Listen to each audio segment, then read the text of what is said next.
Welcome back to another Real Talk reaction. This one here is for Scrubs, Season 2, Episode number 4. Hey, don't forget to like and subscribe, and please hit that notification bell. You know it helps out the algorithm so we can filter to the top.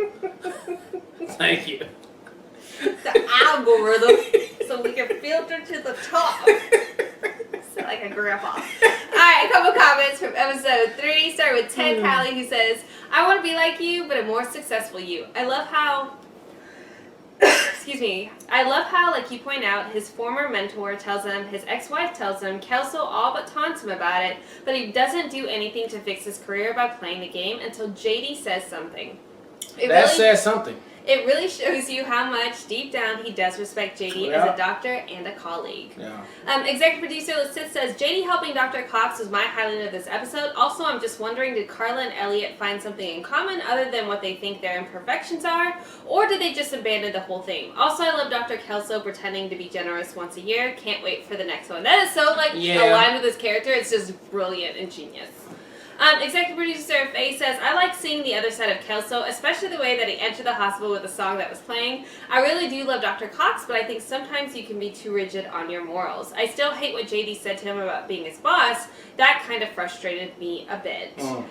Vera says, last comment, as much as I enjoy how this episode highlights JD and Dr. Cox's relationship, I personally love to see Kelso and Turk interact as they have a pretty good rapport, and Turk seems to come out on top when they go head to head. First the sandwich, now this. I feel as if there's a little respect, or at the very least, a small rivalry. That's a little small. Alright, let's get to episode 4 right now. Trust enough how much you gotta avoid the red meat. The cirrhosis of your liver is preventing it from filtering out all the toxins, and if those get to your brain, you become encephalopathic, leading to a mental status change.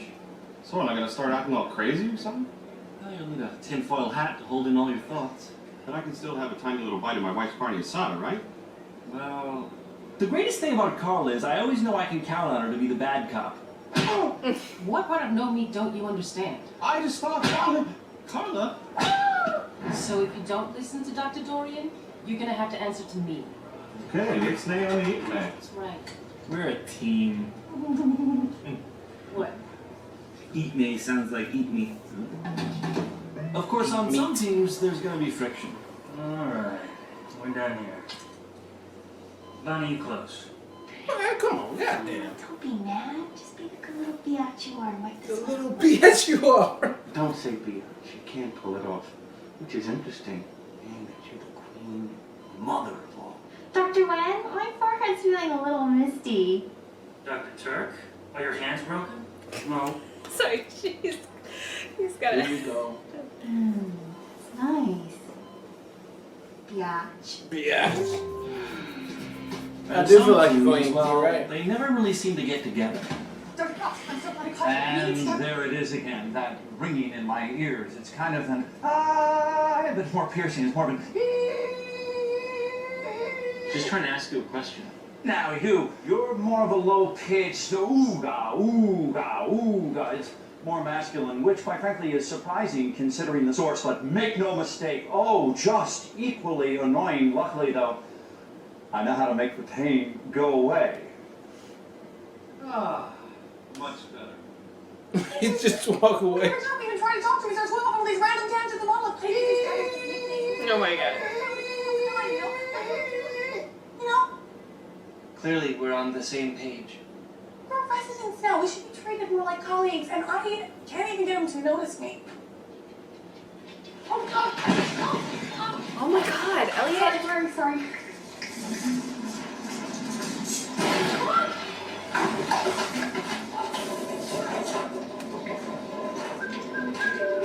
Baby, even all that, he doesn't even pay her any attention. Wow. It's 3 in a row. No, it's so unfair. Don't be weird.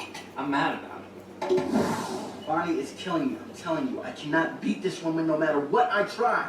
She's like a ninja, but worse. Nothing's worse than a ninja, and they're masters of every style of combat. Can we please talk about something other than Bonnie? I think we should give Bonnie a break. What's wrong with your It's brother? really hard being a woman around here. Why are you only eating a You bowl walk of through walls and lemons? nobody notices you. Not entirely unlike a ninja. Whatever. Catch you later, my brother. I'll holler. I holler. He said, holla. Calm down, JD. See that? Gentlemen's results are back. It's bad. Damn it, Laverne. Can't I be the one dying? Oh, no. It was rhetorical. If you Thomas is Tillman, then I'll be right out. Yours, terrific. Dr. Cox, Mr. Tillman is my patient too, you know. He is? Yeah, I was in the room with you this morning, remember? No. Well, I was. Well, If you want, I can talk to you. keep running, baby. I just really enjoy that kind of stuff. Wait a minute. Are you actually saying you enjoy telling people their spouses are going to die? Yep. Yep. I know that sounds a little bit weird, but I just really like being there for people. It's kind of why I became a doctor in the first place. Well, it's nice to know where the magic began. There you go. So, how are my girls today? Fantastic. Listen, Dr. Liz. Kelso, if you're here to do one of your How Are My Girls Today, now let me tell you some things you don't want to hear, routines. I should warn you, I'm in a mood. So it's probably in your best interest to make up some lame excuse, turn around, and leave. young lady, I will not be spoken to like that. Luckily for you, I have to go see Miss Fitzgerald for rivalries. And made an excuse. I am in the mood right now. Rough day, huh? Well, maybe it would help to share with someone. Okay. You want in? You want me to open up? I think I can handle it. Fine. I don't like the way I look. I don't like the way I think. I don't like the way I feel about how I got too much hair. My boobs are too Wow. big and I'm so short. Plus, when I woke up this morning, I cried for like half an hour because I thought I was getting wrinkles, but it turns out I just fell asleep on Turk's corduroy pants. Wow. There. Now you think I'm the craziest woman here. His corduroy pants. Dr. Cox, let me tell a woman that her husband's dying. Oh my god! Everybody. And You are not the doing crazy. instant gastric fundoplication, and you're doing yet another appendectomy. How fun for you! What did you call that, smack talk? You should have asked me how it feels to be so far below you I wouldn't be able to read suck it, Turk, if you wrote it on the bottom of your shoe.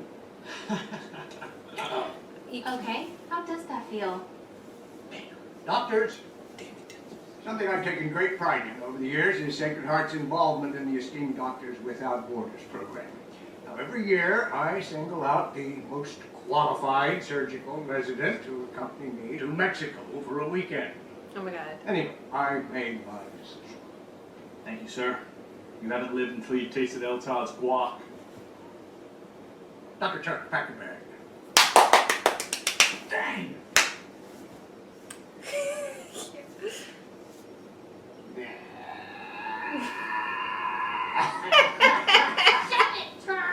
Oh, I'm gonna shove it and love it. Caleb, I'm too nervous. She's crazy. Christopher. Sorry, sir. I just can't believe She's playing her craziness though. Yeah, me neither. I told him to take Bonnie. So then why do you pick me? With all the surgery residents, what's the difference between you, Bonnie, Todd, Steve, Eric, and VJ? First of all, she's a... There it is. Wait, because she... Yep. She... Exactly. Aw, Huh? it's a girl. Sorry. Does this mean you're married? Kelso, can I bother you for a second? Based on history, I'd say yes. I know for a fact the doctor wouldn't recommend Based on it. history. Dr. Turk, I chose you over that nice young lady because we're going to be moving around a lot and I can't be pulling over every 2 minutes with pee-pee stops and those nylons that cover plastic eggs. Dr. Kelso, don't you think that's a little sexist? I don't know, sport. Is it sexist to hold the door for a woman? Is it sexist to keep the pretty nurses and unload a few uggos? Rules have changed so much, I just can't keep up. Tell you what, let's stop jiggling each other's marbles. You decide who should go. That way, when you choose yourself, I won't have to deal with all this horrible guilt. Yeah, fucking sarcastic as fuck. Dr. Cox. Oh, jeez, you did. This chair won't pull out. Maybe that's because my ankles are wrapped around it. Look, I actually need some me time. Oh, Yeah. okay. Yeah. I like how Fanta is just totally sponsoring this episode. I just wanted to say that if you hadn't made of bad news situations, I would gladly handle them for you. Really? Gladly. Okay. Sit down. Welcome aboard. Welcome aboard.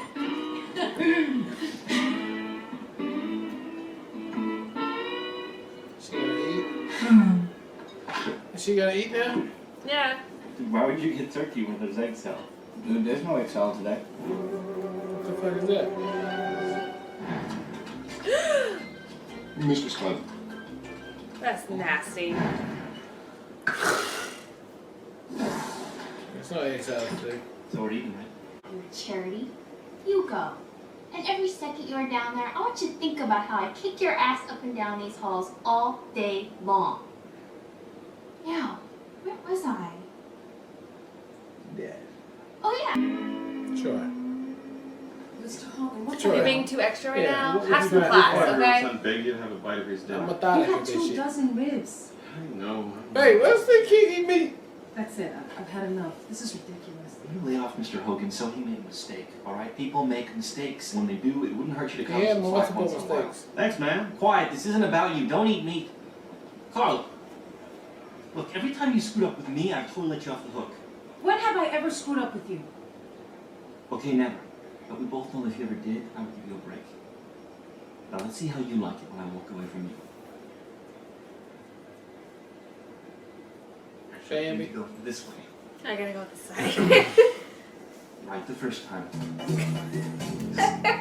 Bambi. I would have just committed to walking all the way around everywhere.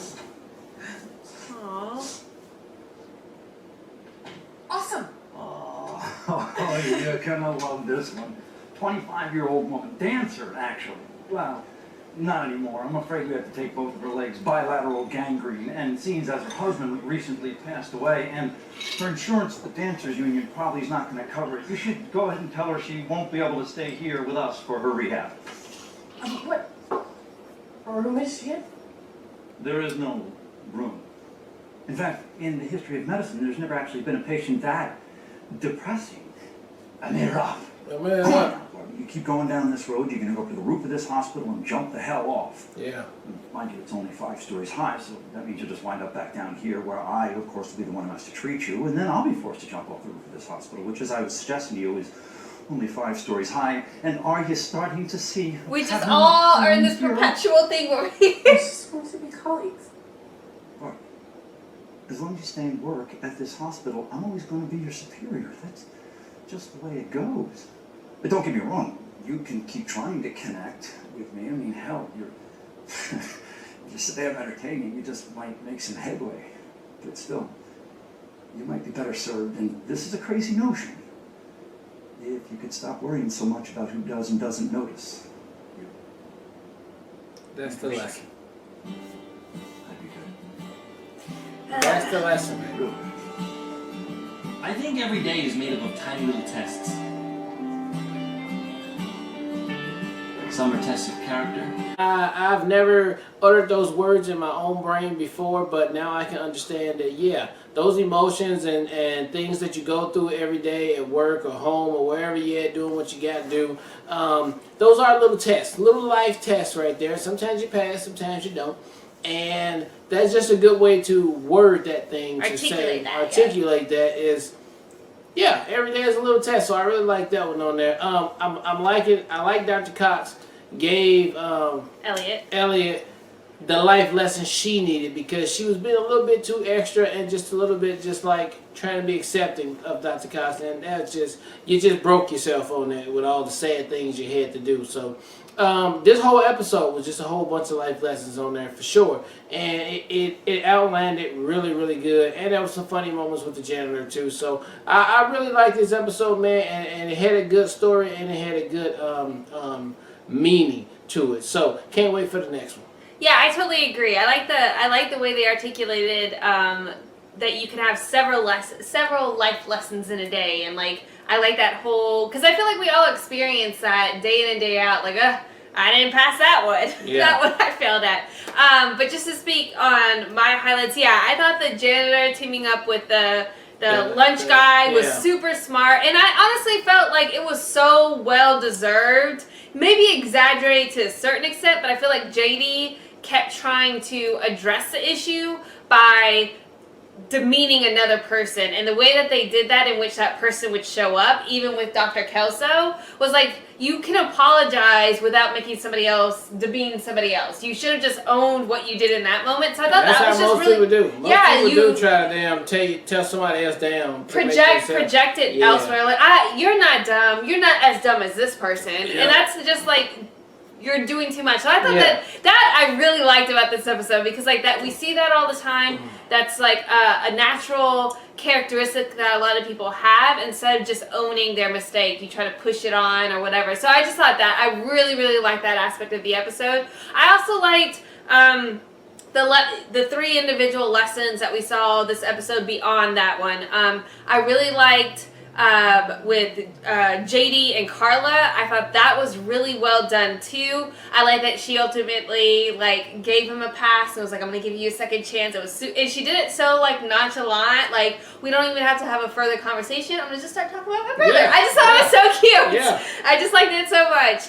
With Elliot and Dr. Cox, I thought it was really, really well done. We know that she cares so much about what people think about her, and like Dr. Cox ignoring her to that extent like drove her crazy, but I think the way that he delivered that last line was so well done. I feel like it hit home, but I thought everything about what she did this episode was really funny too.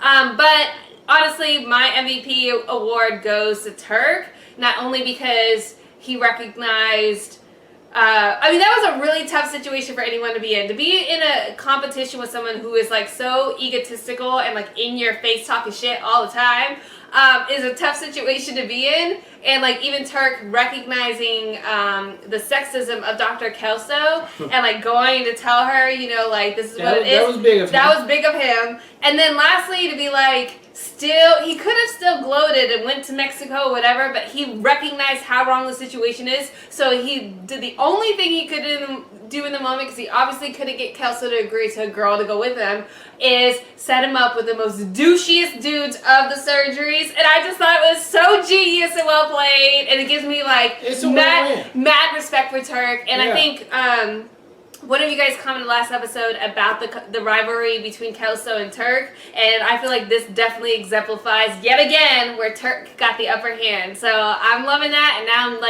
I'm very aware of like wanting to see where that shows up again. So and that was a win-win. Yeah, completely. So I really love this episode. Can't wait for the next one. All right, well, thank you guys again for watching another Real Talk Reaction for Screw Up Season 2, Episode number 4. And until next time, people, peace.